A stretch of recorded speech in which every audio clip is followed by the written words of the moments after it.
오늘이 맥추감사주일이에요. 근데 맥추감사주일에 대해서 그렇게 매년을 지내도 명확한 의미에 대해서 잘 모르는 분들도 많고 끝까지 맥주감사주일이라고 하는 그런 사람들도 있습니다. 그런데 맥추감사주일에 맥추감사절에 성경적인 의미가 뭔지, 또 우리가 어떻게 이 맥추감사를 의미를 가지고 지켜야 되는지에 대해서 오늘 좀 배워보도록 하겠습니다. 그래서 어떻게 정리하면 좋을까 고민하다가 단어로 중심되는 단어를 기억하면 맥추감사주일에 대한 의미들을 파악하는데 좋겠다. 그래서 제목을 맥추감사절의 키워드라고 그냥 제목을 잡아봤습니다. 맥추감사절의 의미를 담은 단어들을 정리하면서 맥추감사절의 의미를 배우는 시간을 갖도록 하겠습니다. 첫 번째로 우리가 기억해야 될 맥추감사절의 단어, 중요 단어, 중심 단어는 우리가 잘 아는 것처럼 은혜와 감사의 절기라는 거예요. 그러니까 한 해의 중심에 서서 7월 1일 시작되는 첫 주에 한 해의 중심에 서서 중간 결산하는 겁니다. 한 해의 중심에서 지난 반년에 베푸신 은혜에 감사하는 맥추, 보리를 추수한 것에 대한 감사절기가 바로 맥추감사예요. 그러니까 지난 반년에 베푸신 은혜에 대한 감사와 또 살아가야 될 반년 동안에 하나님께서 베풀어 주실 은혜에 대한 믿음을 드리는 절기가 바로 맥추감사주일입니다. 그러니까 전반기 수확에 대한 감사, 또 전체 1년의 수확에 대한 감사는 뭐였죠? 추수감사주일이 또 있죠. 그래서 한 해의 중심에 드리는 보리추수제가 바로 맥추감사. 이게 출애굽기 34장 22절에 이 말씀이 나와 있습니다. 77절. 77절이 뭐냐면 6월절이 지나고 77 77에 49 7이 7번 있는 77절 77에 49 50번째 되는 날이 바로 맥추절이라는 거예요. 77절. 그러니까 77절이란 말하고 맥추절이란 말은 같은 말이에요. 77절 곧 맥추절의 초실절도 같은 말이에요. 처음 익은 열매를 드리는 새 말에는 한 해의 끝에는 수장절은 장막절이라고도 하고 요거는 추수감사절이에요. 좀 끄떡끄떡하면서 들으세요. 아시겠죠? 네. 그렇게 지켜라 이렇게 말씀하고 있습니다. 그래서 하나님께 지켜야 될 종교적인 의무로서 어떤 절기에 대한 의식법에 따라서 지켜지는 절기가 바로 맥추절이고 우리는 이 맥추절을 맥추감사주일로 그렇게 지키고 있는 것입니다. 1년에 3번 무교절, 맥추절, 수장절을 절기로 지켜라. 무교절은 뭐냐면 6월절이에요. 6월절, 맥추절, 장막절 이렇게 되는 거죠. 지켜라 명령하고 있습니다. 어떻게 지키느냐? 본문을 한번 보세요. 출애굽기 23장 14절에서 17절. 너는 매년 3번 내게 읽어보세요. 뭐라고? 절기를 지킬지니라. 지켜라 이거. 그래서 너는 무교병의 절기를 지켜라. 6월절이죠. 내가 내게 명령한 대로 아비벌의 정한 때 이래 동안 무교병을 먹일지니 6월절에 무교병을 먹을지니 이는 그 달에 애굽에서 나왔습니다. 출애굽에 대한 감사로 드리는 거예요. 그러면서 빈손으로 내 앞에 나오지 말지니라. 절기를 지킨다는 말은 뭐냐면 수확물에 대한 예물을 하나님 앞에 드린다는 거예요. 그러니까 지킨다 하는 의미는 드린다는 의미가 되는 거죠. 그러니까 빈손으로 나오지 마라 이렇게 말씀하시면서 맥추절을 지켜라. 오늘 얘기하는 거죠. 이는 내가 수고하여 밭에 뿌린 것에 첫 열매를 거둔 것이다. 또 이제 수장절을 지켜라. 장막절이죠. 이는 내가 수고하여 이룬 것을 연말에 밭에서부터 거두어 저장함이니라 말씀하고 있습니다. 그래서 내 모든 남자는 매년 3번, 이건 남자라는 말은 가정을 말하는 거예요. 절기를 3번 지켜라. 성전에 올라서 예루살렘 성전에 올라서 절기를 지켜라 하는 의미로 3번의 절기를 의무적으로 지키라고 가르치고 있습니다. 그 중에 오늘 우리가 지켜야 될 이 맥추감사절이 바로 맥추절, 77절, 다른 말로는 오순절. 오순, 열순, 열이 5번 있는 오순절이에요. 그러니까 6월절 지나고 77절, 오순절은 같은 말이에요. 77에 49, 51째, 그죠? 오순, 열이 5번 있는 오순, 그러니까 그날을 맥추절이라고 하는 거죠. 그날을 지켜라 하는 것인데, 그러면 이 맥추절은 어떤 의미로 지키는 것인가 하고 묻는다면 은혜와 감사의 절기라는 거예요. 여러분, 은혜라는 단어, 지난 6개월 동안 내게 베푸신 은혜와 감사가 있는 절기라는 것입니다. 맥추감사절의 현대적인 의미는 한 해의 중간 결산이에요. 지난 반년을 돌아봐라. 2025년 1월 1일 송구영신 예배 때 내가 마음에 품어 결심한 것이 잘 이루어졌는지, 지난 6개월 동안 하나님 은혜 가운데 성결하게 신실하게 잘 살았는지, 건강을 유지하면서 사명을 잘 감당하고 있었는지, 지난 6개월이 하나님 은혜로 내가 잘 살아서 행복했는지, 이런 6개월 동안을 돌아보고 그 은혜를 알고 하나님 앞에 감사하는 절기가 바로 맥추 감사절인 거예요. 여러분, 지난 6개월 잘 사셨죠? 참 어려운 시기입니다. 우리나라가 어려운 시기 아니라고 한 때가 없었잖아요. 그럼에도 불구하고 지난 1년, 지난 반년은 정말 생각하기도 싫은 아주 어려운 시절을 지냈습니다. 그러나 잘 견뎌왔습니다. 아니, 잘 승리하면서 지냈습니다. 이것이 바로 은혜입니다. 내가 잘나서가 아니라 하나님 은혜로, 하나님의 보호하심으로, 도우심으로 이렇게 넉넉하게 이기고 오늘 맥추감사절을 지키게 됐음을 여러분 깨닫기를 바랍니다. 그 은혜에 감사하는 절기가 되기를 바랍니다. 오늘 아침에 말씀을 묵상하면서 이제 설교할 내용들을 정리하면서 지난 6개월 동안 내 개인적으로 너무 감사한 일이 많았어요. 너무 감사한 일이 많고, 진짜 그 노래가 불러져요. 왜 날 사랑하나, 왜 날 사랑하나. 도대체 왜 날 이렇게 사랑해 주시나 하는 마음이 들 정도로 역경 가운데서도, 혼란스러움 가운데서도 잘 이기게 하시고 늘 눈동자처럼 지키시고 역사하시는 그 하나님의 인도하심에 너무 감사했어요. 근데 그 감사를 개인적으로 얘기할 건 없고, 교회적으로도 가만히 돌아보니까 그 지난 6개월의 짧은 기간 동안에, 그 혼란의 시간 동안에 교회와 사역에 있어서도 하나님의 기름 부으심이 엄청났고 일하심이 놀라웠다고 저는 생각을 합니다. 한 해를 시작하면서 혼란 가운데서도 하나님께서 깨닫게 하셔서 우리 기관 대신방을 은혜 가운데 잘 맞추고, 기관 대신방에 또 한 명씩 하나씩 선물도 드렸죠. 벌써 까먹었죠? 선물도 누가 보내줘가지고 선물도 하나씩 다 나눌 수 있도록 그렇게 베풀어 주시고 해서 기관 대신방도 잘 마쳤고요.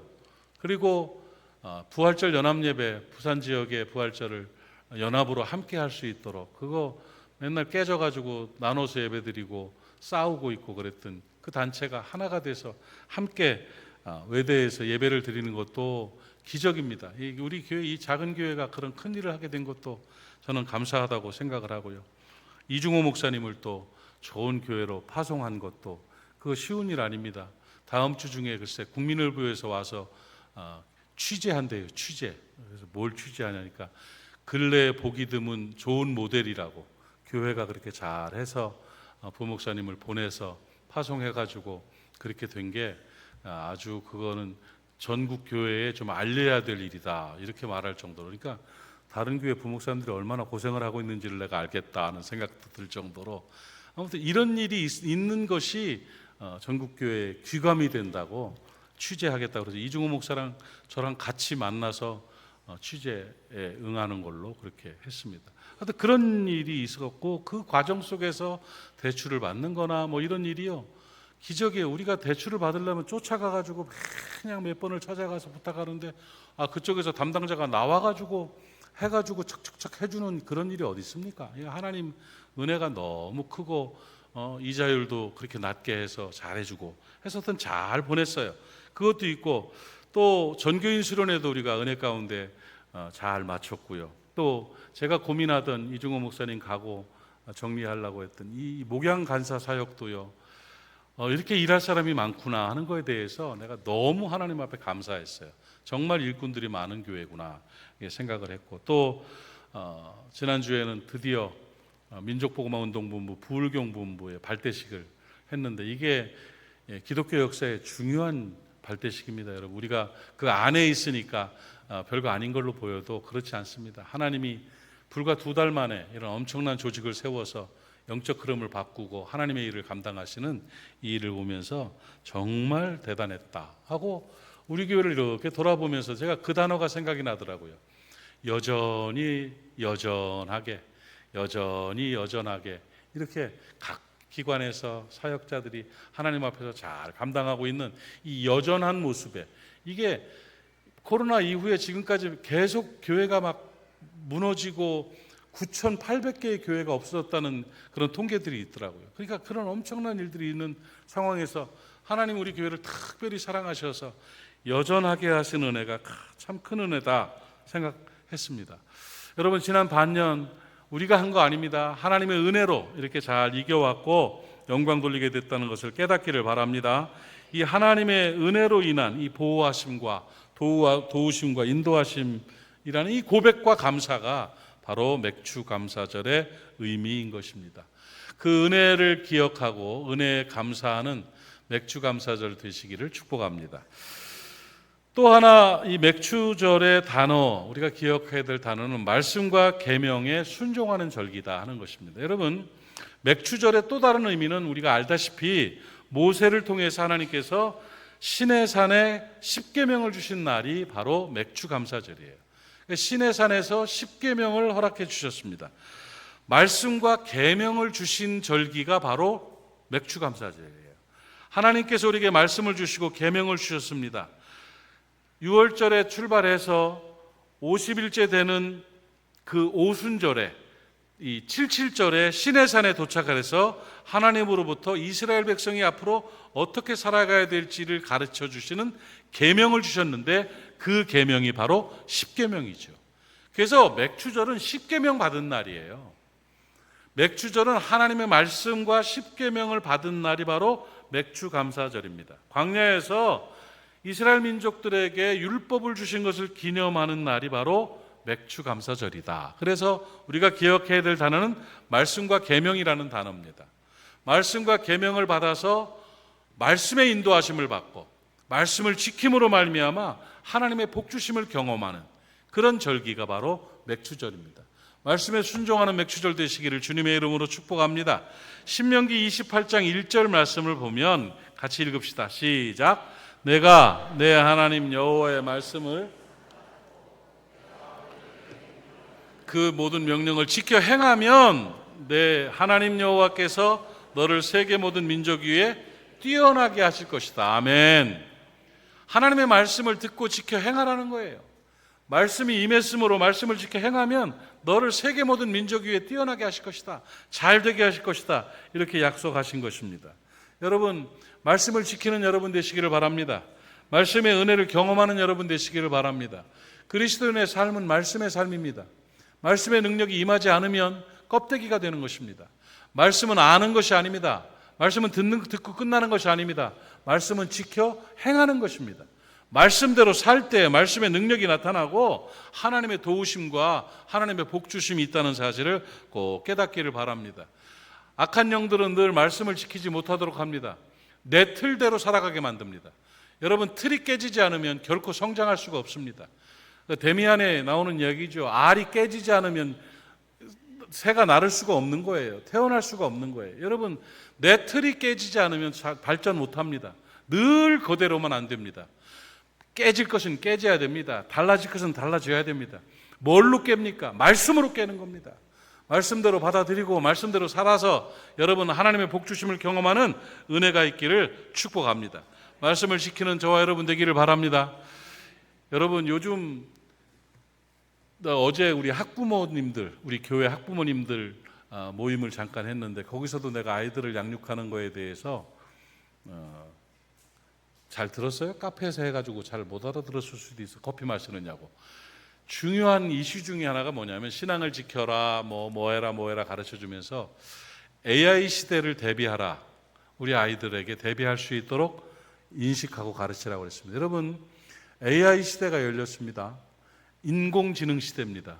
그거 공부 안 하면 도태됩니다. 학자들은 적어도 아무리 늦어도 5년 이내에 특이점이 온다고 그랬습니다. 이게 뭐냐면 5년 이내에 인간보다 인공지능이 앞서는 이게 바뀌는 시대가 온다는 거예요. 그것도 5년은 제일 뒤를 얘기한 사람 얘기가 5년이에요. 3년 안에 어쩌면 지금도 그렇습니다. 지금도 AI가 우리를 지배하고 있을 정도로 우리가 AI 안으로 들어가 살고 있습니다. 여기서 우리가 지켜야 될 게 뭔지 아십니까? 여러분, AI 시대는요, 지난 그 산업혁명 이후의 변화보다 AI 시대의 변화는 훨씬 크고 훨씬 감당하기 어려울 정도로 확 바뀝니다. 이 바뀌는 속도는 이루 말할 수가 없습니다. 지금 여러분 AI 안에서 살아가고 있다는 거 아시죠? 요즘 젊은이들이 어떤 아이들이 많은 줄 아십니까? 친구가 없습니다. AI와 대화하는 것이 내 마음을 제일 알아주는 것이 인공지능이라는 거예요.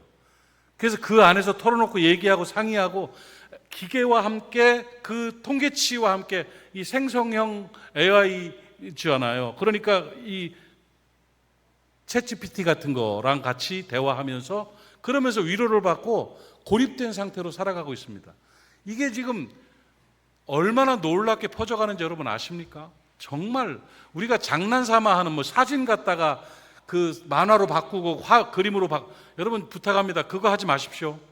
사진, 영상 만들고 이러는 게 환경 오염에 치명적입니다. 그거 엄청나게 큰 환경 오염을 하는 거예요. 장난삼아서 내 얼굴 사진으로 바꾸고 얼굴 영상을 갖다가 사진을 바꿔가지고 환경적으로 굉장히 큰 데미지를 주는 이런 일들, 그 장난감이 AI인 줄 아시면 절대 안 됩니다. 제가 지금 어젯밤에도 그 말씀을 좀 연구하고 기도하면서 정리를 했는데, AI 시대에 그래요, 다른 게 적용이 되고 다른 게 흡수된다 할지라도 한 가지 절대로 흡수되면 안 될 것은 신앙입니다. 하나님과 멀어지면 안 됩니다. 영혼을 팔면 안 됩니다. 잘 활용해야 됩니다. 잘 이용해야 됩니다. 습득해야 되죠. 그러나 그 안에서 실체가 없는 표면적인 나만을 위한, 쾌감을 위한 그런 인간상으로 가치관이 바뀌어져 버리고 하나님이 없어지고 신앙이 없어진다면 그건 감당할 수 없는 존재가 됩니다. AI로 편리하게 살다가 지옥 가면 되겠습니까? 그건 지켜야지요. 그건 지켜. 그래서 AI 시대에 지키는 신앙에 관해서 지금 연구하고 준비하고 있습니다. 얼마 있지 않아서 제가 여러분에게 빠른 시일 안에 그거를 좀 제시를 할 계획인데, 이러한 신앙을 지켜나가고 하나님 앞에서 능력 있는 삶을 살 수 있도록 하는 거에 있어서 정말 중요한 것이 뭐냐면 말씀과 계명이에요. 말씀을 어떻게 정리해서 내가 안다가 아니라 그 계명과 말씀 안으로 들어가서 말씀을 지키는 삶을 살아야 영원히 사는 것입니다. 신앙이 존재하는 것이고 생명을 유지하게 되는 것입니다. 맥추절은 그런 의미에서 순종을 결단하는 절기입니다.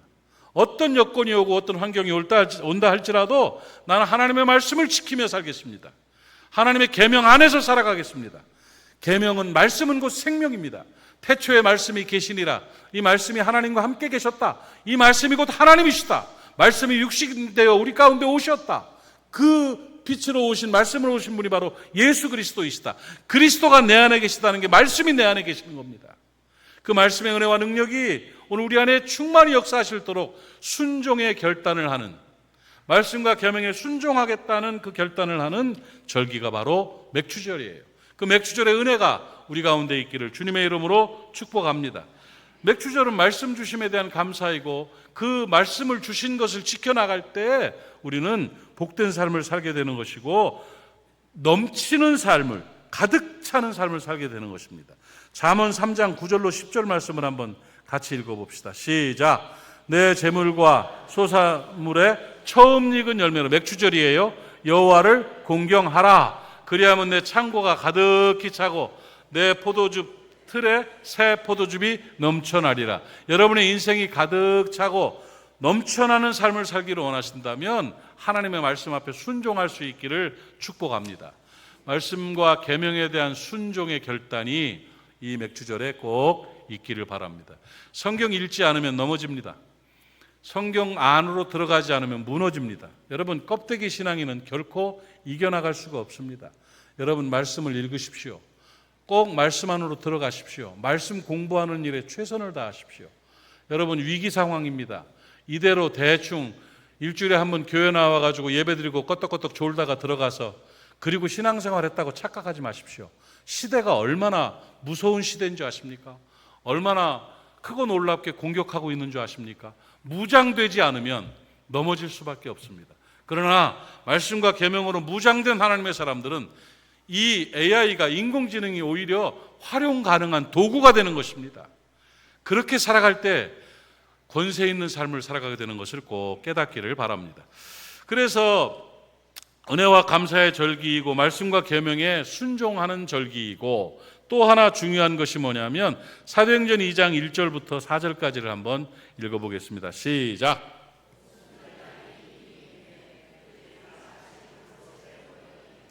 호련히 하늘로부터 급하고 강한 바람 같은 소리가 있어 그들이 앉은 온 집에 가득하며 마치 불의 혀처럼 갈라지는 것들이 그들에게 보여 각 사람 위에 하나씩 임하여 있더니, 이 성령의 임하심이에요. 불의 혀같이 갈라지는 것이 그들에게 임했다는 거예요. 여러분, 맥추감사절의 세 번째 키워드는 뭐냐면 성령과 교회를 통한 사명입니다. 여러분, 사명 회복이 되어야 되는 것입니다. 성령과 교회입니다. 신약시대 복음의 출발이 바로 뭐냐? 오순절 성령 강림입니다. 그리고 이 오순절이 바로 맥추절이죠. 아까 말씀드렸죠? 15번이 오순절이에요. 77절이 오순절이고 77절이 맥추절이에요. 그러니까 이 77절에 맥추절에 성령이 임하셨습니다. 50일째가 되는 그때 성령이 임하셨죠. 성령이 임하심으로 말미암아 성령에 의해서 이루어진 일이 뭐냐면 교회를 세우신 겁니다. 성령의 임재는 교회의 시작입니다, 여러분. 성령의 강림으로 인해서 교회가 세워지고 온 땅에 그리스도의 복음이 전해지는 역사가 나타나게 되는 것입니다. 오순절은 성령과 교회를 주심에 감사하는 절기가 바로 오순절이고 맥추절인 거예요. 맥추절은 교회 생일입니다. 예수님께서 12제자와 120문도들에게 내게 보내 성령을 기다리라 해서 오순절 마가요한의 다락방에 기다리고 기도하고 있을 때 성령이 임하셔서 초대교회가 탄생되는 놀라운 역사가 나타나게 됐지요. 그러니까 맥추절은 다른 이름으로 교회 생일이에요. 교회 생일. 오늘은 교회가 인류 역사 가운데 교회가 세워지는 날, 출발되는 날이 바로 오순절, 맥추절, 오늘인 것입니다. 그래서 맥추절의 감사는 성령과 교회를 주신 거예요. 죄송합니다. 성령과 교회를 주신 것이에요. 그러니까 교회가 오순절의 의미가 되는 것이고 맥추절의 의미가 되는 것입니다.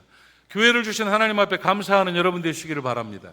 교회는 뭐 하는 곳입니까? 하나님 앞에 예배하는 곳이 바로 교회입니다. 교회는 뭐 하는 곳입니까? 세상에 복음을 전하는 곳이 바로 교회입니다. 교회는 뭐 하는 곳입니까? 세상에 하나님 나라를 건설하는 곳입니다. 여러분, 교회는요 성령 공동체인 것입니다. 교회에 대해서 오해하지 마시기를 바랍니다. 교회는 그냥 이익 집단이 아닙니다. 교회는 이익을 위해서 존재하는 집단이 절대 아닙니다. 마귀는 자꾸 그거를 속입니다. 교회는 정치 집단이 아닙니다. 어느 정당에 어느 노선에 편들기 위해서 교회가 존재하는 거 아닙니다, 여러분. 교회는 자선기관도 아닙니다. 교회는 뭐 나눠주고 뭐 하는 것이 하나의 부수적인 선행은 될 수 있어도 그것이 목적이 아닙니다. 죄송합니다. 교회는 세상적이지 않습니다. 교회는 하나님 나라 확장을 위한, 그래서 하나님 나라를 건설하기 위한 성령의 전이라는 것을 여러분 깨닫기를 바랍니다. 교회는 세 가지 사명이에요. 예배, 교회는 또 한 가지 사명이 전도, 영혼 구원입니다. 또 한 가지 사명이 세상을 하나님 나라로, 하나님이 통치하시는 영역으로 바꾸는 하나님 나라 건설. 이 세 가지가 교회의 사명이에요. 그것을 위해서는 손해를 봐도 되고 아픔을 겪어도 되고 힘들어도 되고 고난을 받아도 되는 겁니다. 그것이 바로 교회입니다. 그런데 교회라는 말은 무슨 말이냐? 에클레시아라는 말이에요. 에클레시아라는 말은 불러냄을 받은 사람이라는 거예요. 마귀에게서 부름받은 사람이 교회입니다. 죄악에서 불러낸 사람, 저주에서 불러낸 사람, 예수 그리스도의 보혈의 은혜로 성령의 역사로 불러낸 사람들이 교회입니다. 바로 여러분이 교회예요. 건물이 아니에요. 제도가 아니에요. 교회는 에클레시아예요. 성령에 의해서 그리스도의 보혈의 은혜로 악에서, 죄에서, 사단에서, 저주에서 불러냄을 받은 사람들이 모인 곳이 바로 교회입니다. 한번 따라합시다. 내가 모리아 교회입니다. 깨닫기를 바랍니다. 그럼 여러분은 교회의 사명을 잘 감당해야 되는 것입니다. 여러분이 예배자가 되어야 되는 것입니다. 무슨 일이 있어도 철저한 예배자로 교회의 사명을 감당하시기를 바랍니다. 여러분이 바로 전도자가 되어야 되는 것입니다. 여러분 때문에 여러분의 주변의 사람들이 예수 믿고 구원받아야 됩니다. 그거 하라고 생명 연장시켜 주신 거예요. 지금 죽어도 천당 가는 게 더 낫습니다. 천당이 얼마나 좋은데요. 근데 왜 그렇게 살려고 합니까? 한 명이라도 더 전도하려고 사는 거예요. 자기 연명하려고 사는 건 그건 의미가 없습니다, 여러분. 연명을 위한 교회가 아닙니다. 교회는 전도를 위한 교회입니다. 어떤 방법으로든 뭘 하든 복음 전하기 위해서, 예수 믿게 하기 위해서 그렇게 살아가는 것이 교회입니다. 여러분 그런 교회 되시기를 바랍니다. 그리고 하나님 나라 건설입니다. 지난 연초에 제가 하나님 나라 건설에 대해서 설교했습니다. 핵심 가치를 얘기했었습니다. 여러분 하나님이 통치하시고 하나님이 다스리시는, 하나님께 영광이 되는 영역을 만들어내는 것이 바로 하나님 나라 건설 노동자들이에요. 우리 교회는 그 일하는 겁니다. 내 가정이 하나님이 임재하시는 곳이 되도록 만들어내는 거지요. 내 심령에 하나님이 임재하시도록 만들어내는 하나님 나라를 만드는 것이고, 회사에, 학교에, 직장에, 교회에 하나님 나라를 건설하는 것이 바로 교회의 사명입니다. 여러분이 그런 교회 되시기를 주님의 이름으로 축원합니다. 아멘이십니까? 그 일을, 그 역사를 기억하고 감사하는 절기가 바로 맥추절인 거예요. 교회는 성령의 임재하심과 교회를 통한 그 사명을 회복하는, 그걸 하나님 내가 교회로 살겠습니다. 성령이 임한 나, 불러냄을 받은 내가 하나님의 교회가 되어서 정말 복음 전하며 예배하며 하나님 나라를 건설하며 사는 좋은 교회로 살겠습니다 하는 이 사명의 회복을 위한 절기가 바로 맥추절인 거예요. 어때요? 맥추절 참 좋죠? 맥추절 참 귀하죠? 그런 맥추절을 지키는 여러분 되시기를 바랍니다. 맥추절의 의미와 맥추절을 통한 하나님의 뜻을 몇 가지 단어로 정리해 보면, 은혜와 감사의 절기, 말씀과 계명의 순종의 절기, 성령과 교회를 통한 사명 회복의 절기, 그렇습니다. 한번 영상 한번 저거 보여주세요. 세 가지. 첫째 뭐라고요? 은혜와 감사, 두 단어를 기억하십시오. 그 다음에 뭐라고요? 말씀과 계명의 순종을 결단하는 거예요. 순종하시겠습니까? 말씀을 읽으시겠습니까? 말씀 안으로 들어가실래요? 아멘. 그 맥추절을 잘 지키는 거예요. 세 번째가 성령과 교회를 통한 사명의 회복을 위한 절기가 바로 맥추절입니다. 어떤 의미에서 신앙의 근간이 되고 중심이 되는 아주 중요한 절기가 바로 맥추절입니다. 오늘 저와 여러분에게 이 맥추절이 그런 맥추절 되시기를 주님의 이름으로 축복합니다. 기도합시다. 하나님 아버지, 은혜를 감사합니다. 우리에게 맥추절을 허락해 주셔서 감사합니다. 맥추 감사절을 은혜와 감사로 지키게 하시니 감사합니다. 말씀과 계명에 순종하겠다는 결단을 주시니 감사합니다. 성령과 교회를 통한 사명을 회복시켜 주시니 감사합니다. 에클레시아, 참된 교회로 살아가는 모리아 사람들 되게 하여 주옵시고, 존귀한 맥추절로 인하여 남은 반년도 승리할 수 있도록 복날이워 주시옵소서. 예수님의 이름으로 기도하옵나이다. 아멘.